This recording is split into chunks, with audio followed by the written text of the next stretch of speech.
We are gathered here to fill you with fear and give you a treat for your ears as we invade your mind with our scary rhymes and some tales that can be gory. As you bear witness and sit here and listen to our poetic horror stories.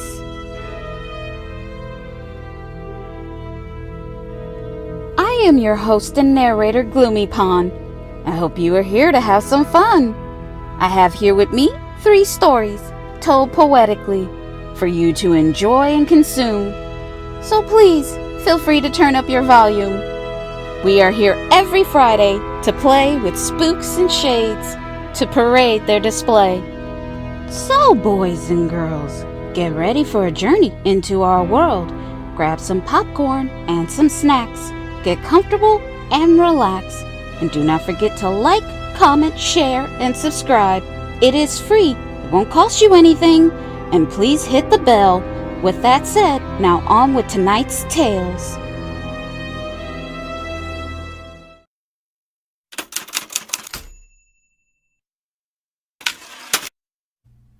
Have you heard of the blanks? The blanks are beings without a face, without an identity. They are just that, nothing. They like to copy, just a strange entity. Since they have no personality of their own, they need to take yours. They will invade your home. They want to replace you and take over your life. They can easily just step into your place and no one would notice. They wouldn't even think twice.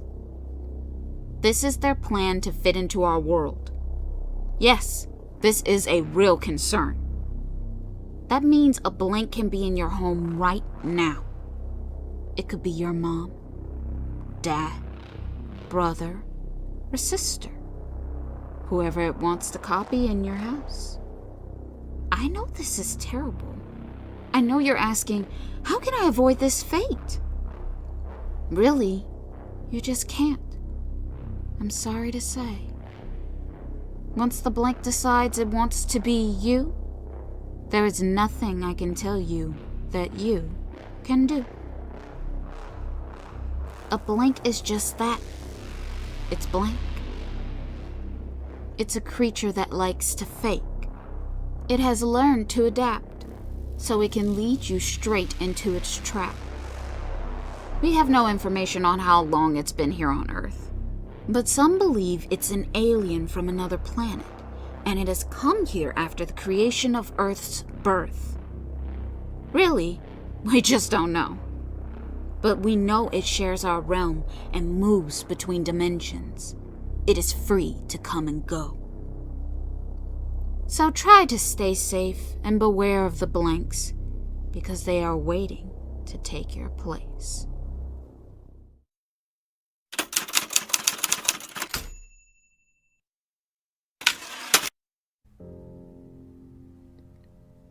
I found out I can't die.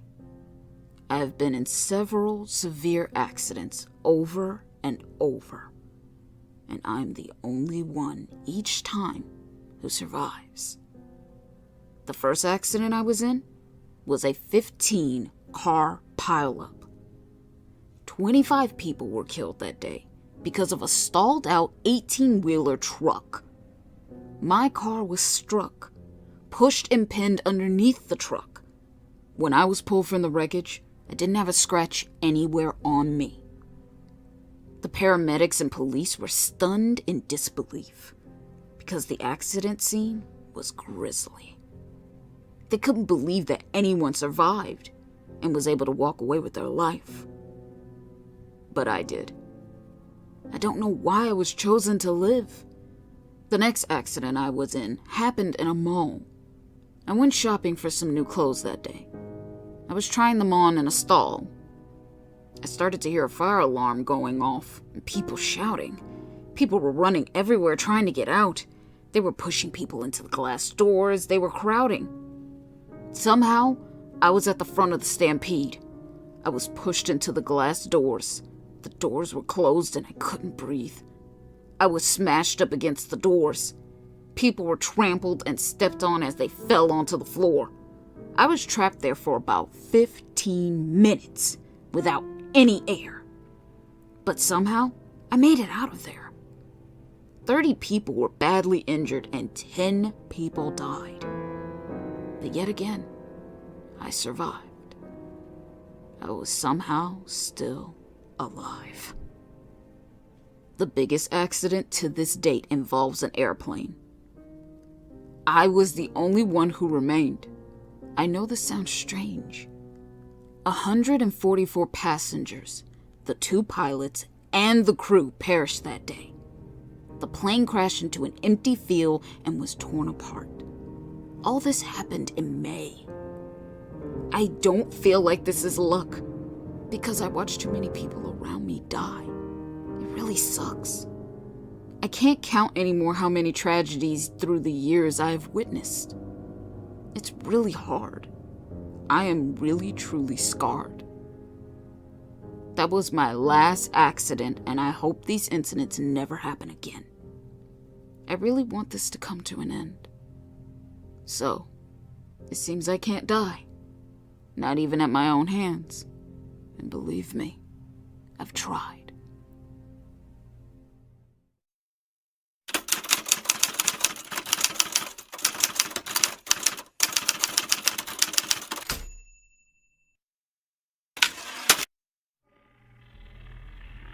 I do late-night paranormal investigating on my own.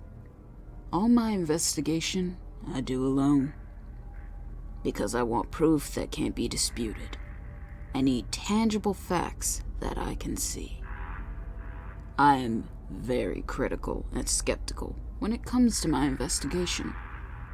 I must back my findings with science before I believe. The reason I work alone, other people can contaminate the evidence and just get in my way. This is just a hindrance to my process, and I don't have time for misunderstandings. No time for delays.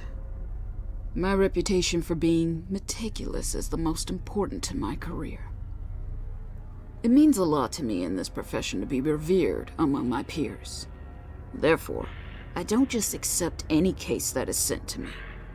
I parse out all the investigation, fact-checking, everything. I look for the history of the location, building, and the land.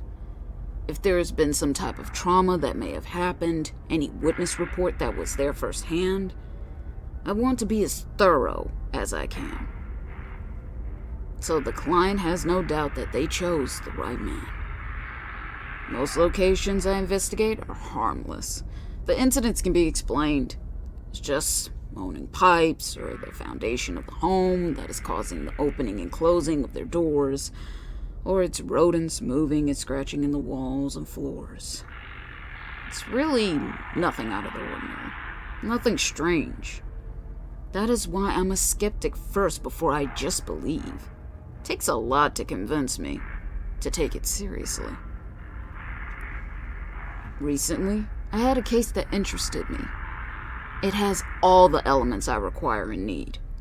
I was called to investigate an old, prestigious private school for boys and girls that has been standing for hundreds of years. And the school has seen its fair share of atrocities through these years. Well, that is the rumor that I hear. I have been invited to investigate the school when they dismiss for the summer. There will be no one around. I will be completely alone. There will be no others. The day I arrived, I was pleasantly surprised. The school was well kept up and looked like a brand new school. It wasn't what I was used to. The inside was very welcoming and warm, beckoning you inside. Though it was empty, you could feel the energy. It felt happy and bright. But the skeptic in me knows looks can be deceiving. I'll see what will happen tonight. I was told that the school stood on land where there was a very bloody and violent war. Millions of men were killed here and buried. But they say the bodies are still here. This is information I can't ignore. I set up my equipment, cameras, monitors, thermal scans, and my EVP recorder. I need to document everything and anything that may happen. Any type of horror. So I proceed to get to work, listening to my equipment with their beeps and chirps. I was in complete darkness watching on my monitors, surveying the area. But so far, nothing was happening. It looked like a regular school. It didn't look intimidating or any scarier. Suddenly, in front of me manifested some strange being. If I didn't see it for myself, I wouldn't have believed it. It was a wall of faces coming towards me. They were all screaming in total agony. Their faces were contorted and twisted up like they were in pain. Just amalgamation of gore mashed together. Just a horrible, hideous thing. My equipment started going crazy, lighting up and making warning sound. Then they all at once just shut down. I was face to face alone with this monstrosity.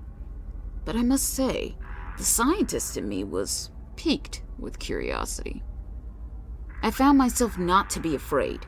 I didn't feel like I needed to run away. The creature in front of me looked like a science project gone wrong. I didn't sense that it wanted to cause me any harm. It started to move down the school halls, so I followed it outside to a tree, where it came to a halt. It slowly disappeared into the darkness of the night. Suddenly, the ground surrounding the tree started to shake and give way, forming a hole, beaming with light. I had to see what was in the hole. I needed to investigate it. I needed to know. There laid hundreds of bones compiled on top of each other. I couldn't tell how far down. There was no way to tell. I couldn't see any further.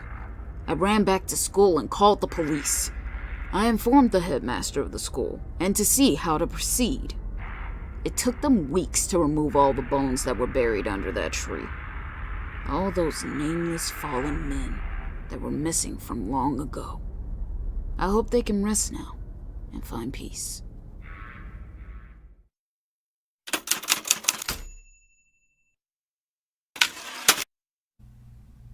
Your insecurities make you harm me.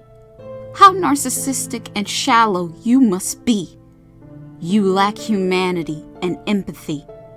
And this will eventually catch up to you because you're guilty. You never learned how to love. All you know is to destroy. You always treated me like your property, like I was a toy. But I will have to take some responsibility, because at some point, I should have walked away and just leave. I should have faced my fears, but I was afraid of you, and of all the things you said you would do. So I stayed and took the abuse. I was a fool.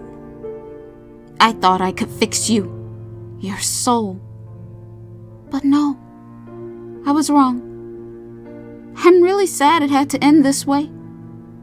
I want us to be happy, for us to be together and complete, for us to eventually have a family. It was my dream, but now it will never be. I see out the window the red-blue light of the police.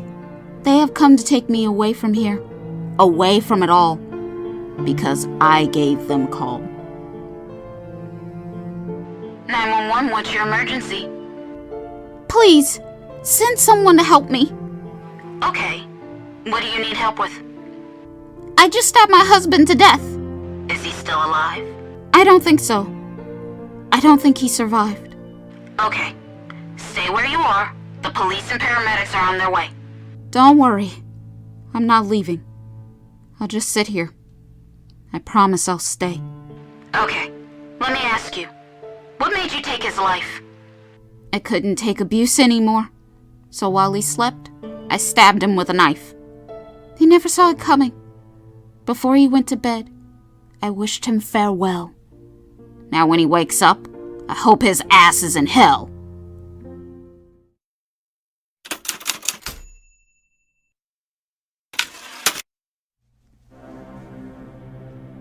I'm inside your home. I have been here all along. Your mind is just that weak. This makes you easy to control, just like sheep. You see everything only from my perspective, making you feel scared, paranoid, and unprotected. You always play right into my hands. Keeping you in fear is my plan.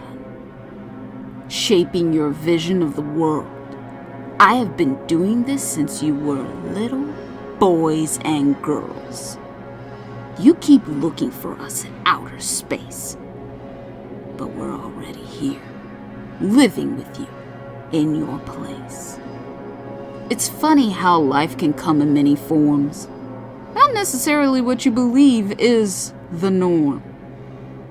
We feed you lies time after time to keep you happy, occupied, and satisfied. You see, we've been watching you, analyzing your behavior, patterns, and dissecting your every move. It's easy for us to plant seeds of distrust and to fill you with doubt, and to divide and separate the masses out. Divide and conquer. This is what we seek to do. For you all to be the dominating species, it was easy to trick you. We just dangled something new to you like a shiny toy. Next thing, you're hooked and sold. Most of you are looking to escape your mundane lives. You're looking for entertainment and excitement to make you feel alive. And this is what we provide to you, with moving color pictures and sound coming through. We even fool you with believing that we are little gray men that will kidnap and probe you and keep coming back again and again. External terrestrials are what you call us, ETs. But that's the wrong name for us. We are your television. We are your TVs. We keep you under control, just like mindless zombies. The invasion has already happened. We won, and we are here. The takeover you fear has happened. We have been here for years. Your parents were right when they said we were rotting out your mind. Yes, this is the truth, but your mind is ours. Now watch this new product advertisement line. So if you are still interested in testing out our happy pill, we have to make all this information clear. Yes, we are paying $5,000 per test subject.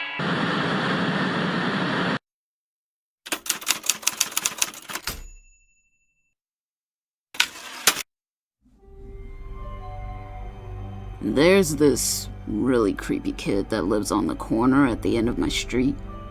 Every time I come out of my house and I look that way, he is outside just standing there and looking at me. It really freaks me out how he doesn't move at all. He looks like a statue or like a large garden gnome. But whatever the case may be, all I know is it's fucking creepy. I told my wife about the little demon seed and how he just stands there staring at me. My wife said, he's probably just a shy and awkward child. And he's just curious about you. Next time, just wave at him and give him a smile. I told my wife, okay, I'll try to be nice and sweet. But he still gives me the fucking creeps. So the next time I saw the kid, there, he was just standing there staring at me again. I thought of my wife telling me to be nice. So I walked over to his house, up to his driveway, and I waved at him and said, hey. He just stood there and he didn't say a word to me. I started to wonder if he was even breathing. Suddenly, he started pointing at me, and he said, I was wondering when you were going to come and talk to me, because I wanted to tell you you were going to die at the end of the week. There is a black cloud around you that I see, and it's getting bigger, and it's going to consume you soon. You have 5 days left until you're due. Then he walked away and went into his house, just leaving me standing there. I couldn't speak. Not one word came out of my mouth. When I returned home to my wife, she could tell I was freaked out. She asked me what happened. Why do I look like I just saw a ghost? I sat down and told her, I think the creepy kid threatened me, but I'm not really sure. I took your advice and I said hi to that creepy fucking kid at the end of the street. And he told me I'm going to die by the end of the week. My wife nervously starts to laugh. So the child had a bad sense of humor, and he wanted to scare you, and you fell in his trap. It didn't feel like he was playing or joking, but it's possible that he was just trolling. She told me to relax. He's just a child. He probably reads a lot of creepypasta, watches horror movies, and plays horror games. At that age, kids have big imaginations that like to run wild. So I put the kid out of my mind and I had a really good week. Everything was good. Nothing bad happened to me. The last day of the week, that creepy kid predicted I would die. It was a normal day, and I made it home from work safe, sound, and fine. When I got out of my car, I saw the creepy kid staring at me again. So I was feeling cocky, and I walked to his house. I stopped at the end of his driveway with a big smile and a "fuck you" stand. I looked at him and said, I'm still here. I'm still alive. I guess you were wrong. I didn't die. And I smiled. Suddenly, he ran towards me as fast as he could. He pushed me in front of a moving car. I was hit and landed on top of the hood. I'm lying here in the hospital on life support because this sadistic, homicidal, creepy kid didn't want to be wrong.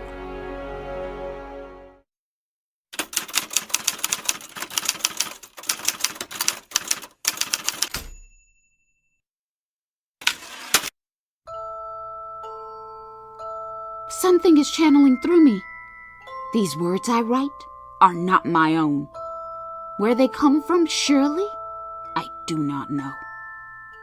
One day, I just had the urge to start to write.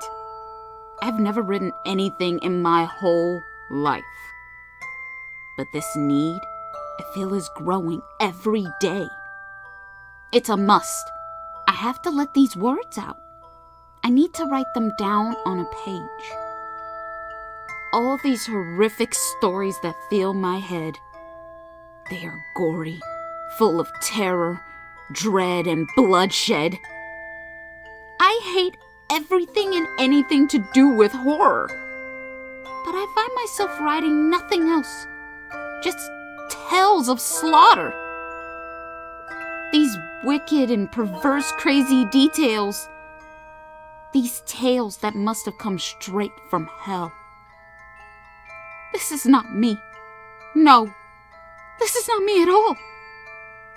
I wouldn't think these things. I do not accept this. It's impossible. I feel like I'm losing my mind. Because not only do I need to write these stories, they need to rhyme. With every verse I write, I know I must be cursed. Oh God, why me? This is torture. Just pure agony. And the stories keep coming without any reprieve. They are now bombarding me in my sleep. They are now invading my dreams. I'm so tired. This all started last year. And it doesn't show any signs of this slowing down or stopping. This is truly a nightmare. I'm feeling a new urge. Instead of writing everything down, now typing this all out. And to do it on an old-fashioned antique typewriter with blood red ribbon for ink. Not on an Apple nor a Windows computer. Not even on a laptop with a mouse. The situation is so bad. It's driving me to drink. With these heinous thoughts that I think. I have no idea what has come over me. If I should laugh or cry. If this is comedy or tragedy. What I do know, I wish I could break free. Free of this horrifying curse that chose me. But I have a feeling I will continue to do this now until the day I die. For eternity. This is now my reality, my life. To be a poetic horror stories writer of poems and rhymes that come out every Friday night.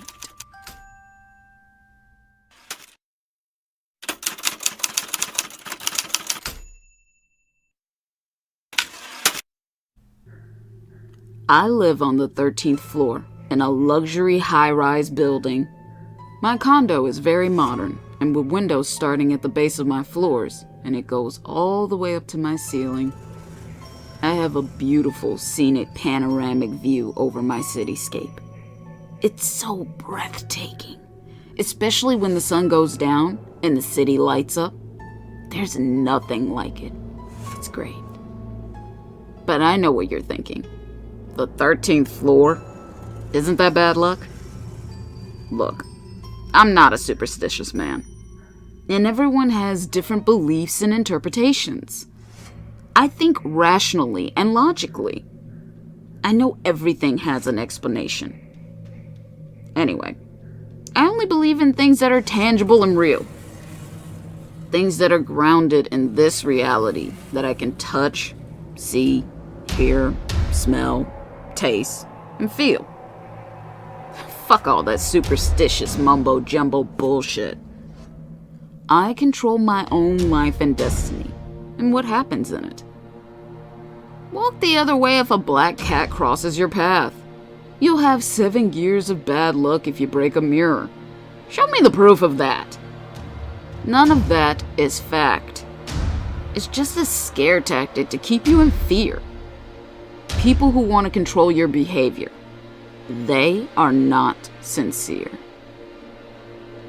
But with all that said, I did have something weird happen to me recently. Something I can only post here, anonymously. I was sitting in my recliner listening to jazz music and a drink in my hand. I saw something fly by my window that wasn't a bird. It looked like a man. But I thought, how could this be? I couldn't understand nor comprehend. That's impossible. My eyes must be playing tricks on me. I knew that wasn't right. That's something I didn't see. So I rubbed my eyes and closed them tight. When I opened my eyes, the man was in front of me. He was right there, looking straight at me with a menacing glare. He was floating, bobbing up and down. I was confused, but I didn't make a sound. He floated closer to my window, and he started tapping on my glass. As if he wanted me to let him in. I had to think fast. But all I could do was slowly shake my head no. I was hoping this was a dream, and he would give up and just go. But he looked at me with an evil grin as he mouths the words, "Let me in." I was petrified and scared to make a move. I wasn't sure of what to do. But again, I shook my head, no. As I finally started to move towards my door, then suddenly he reared back. He hit my window with great force and it started to crack. I really had no time to react. He hit my window again, trying his best to get in. I thought to myself, this is the end. But suddenly, something else caught his attention. Then he flew off without apprehension. Until this day, I haven't seen that flying man again. And I pray I never do. It's an experience that I won't recommend.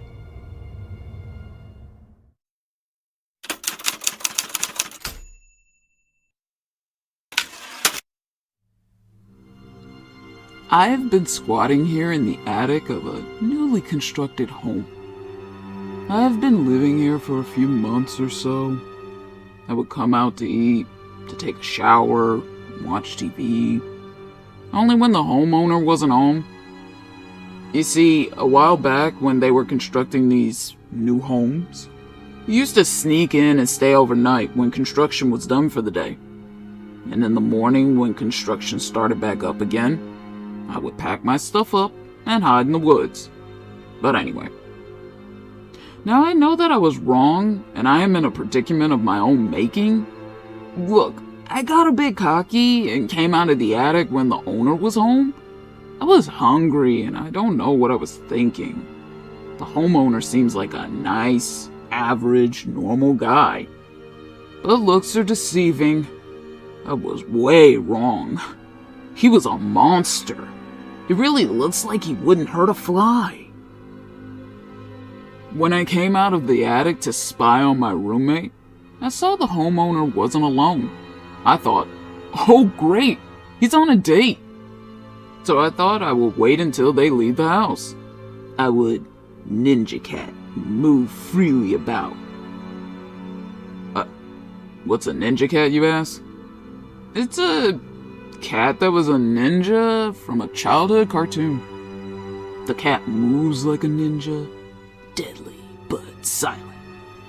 But he was still a cat that was nimble and quick. Ninja cat. Anyway, my plan was to wait them out in the second bedroom. The room was an office/guest room where I could see the kitchen. It was a part of his upgrade package as addition. In this bedroom, there is a closet with a hatch that leads to his attic. This is where I reside. It's cozy.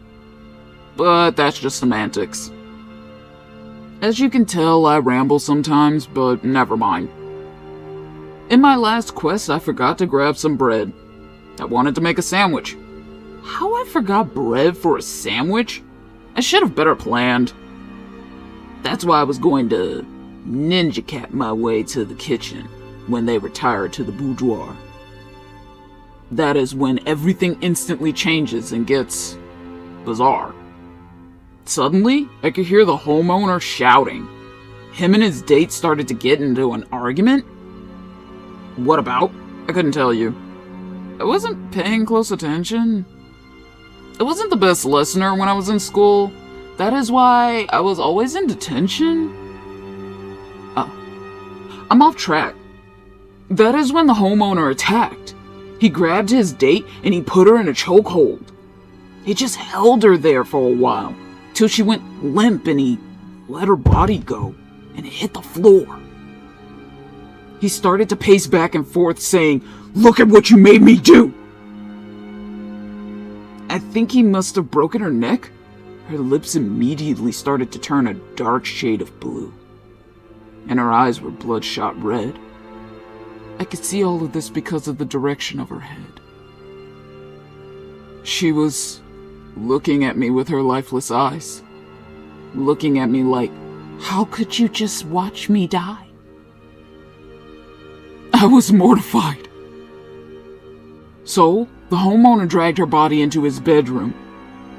I could hear water running, so I assume he took her to his bathroom? He rushed out to his garage and came back with a chainsaw. I was in disbelief. I felt like I was in a horror movie. So suspenseful. I couldn't close my jaw. He went back to his room and started the chainsaw up, and after that my memory gets hazy. I think I passed out for a moment. I couldn't bear the thought of him chopping up that poor lady. And I came back to reality. I realized I was a witness to murder. I hurriedly climbed up the attic like a ninja cat, and I started gathering my things and throwing what I could into my backpack. I wanted out of this house of horrors. I needed to get gone, scram, make like a ghost and poof, disappear.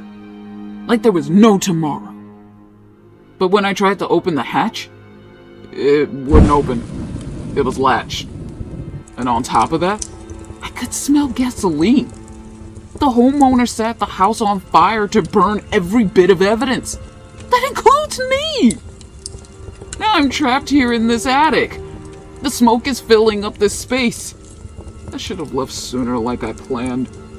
This was my total mistake. Because the homeowner knew I was here, and I knew I had to get out. On my last outing, I saw the homeowner had surveillance cameras that was installed as a part of his upgrade inside of his house.